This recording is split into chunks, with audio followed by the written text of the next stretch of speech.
పనిచేసే విధానంలో విప్లవాత్మక మార్పులు చోటు చేసుకున్నాయి. కరోనాతో వర్క్ ఫ్రం హోం వచ్చింది. దానికి అలవాటు పడిన ఉద్యోగులు తిరిగి ఆఫీసులకు వెళ్లి పనిచేయడానికి ఇష్టపడడం లేదు. ఈ విషయాన్ని గుర్తించిన కంపెనీలు హైబ్రిడ్ పని విధానాన్ని ప్రవేశపెట్టి ప్రస్తుతం అమలు చేస్తున్నారు. తాజాగా ప్రపంచ ఐటీ దిగ్గజ కంపెనీ మైక్రోసాఫ్ట్ పని విధానంలో మరో విప్లవాత్మకమైన మార్పులకు శ్రీకారం చుట్టింది. ఉద్యోగులకు మరింత సౌకర్యవంతంగా ఉండేలా, ఇంట్లో లేకపోయినా ఆఫీస్ కి రాకపోయినా ఎక్కడ ఉన్నా పనిచేసేలా వర్క్ ఫ్రం కారు పేరుతో కొత్త విధానాన్ని అమలు చేయబోతున్నది.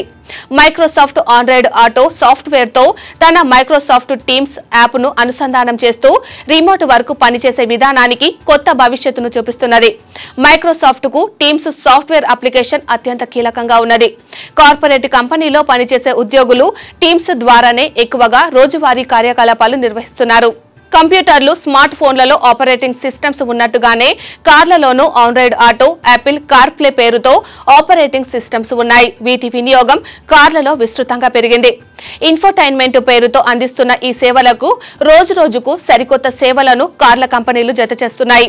స్మార్ట్ ఫోన్ ను కారులోని ఆండ్రాయిడ్ ఆటో లేదా యాపిల్ కార్ ప్లే యాప్ కు అనుసంధానం చేస్తూ ఫోన్ నుంచి చేసే పలు కార్యకలాపాలను కారు నుంచి సులభంగా చేస్తున్నారు.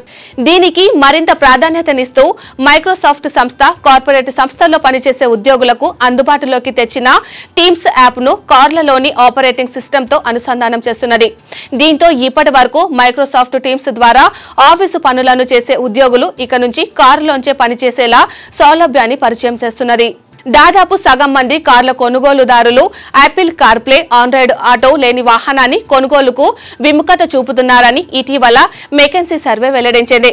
ఆండ్రాయిడ్ ఆటో యాప్ ను రోడ్లపై 200 మిలియన్ కార్లలో ఉపయోగిస్తున్నట్లు గూగుల్ పేర్కొన్నది. అందుకే ఈ కొత్త పని విధానాన్ని వర్క్ ఫ్రం కార్ గా పేర్కొంటున్నారు. త్వరలోనే దీన్ని విస్తృతంగా వాడుకలోకి తెచ్చేందుకు కార్ల కంపెనీల తయారీదారులు, ఐటీ కంపెనీల నిర్వాహకులతో సంప్రదింపులు జరుపుతున్నారు.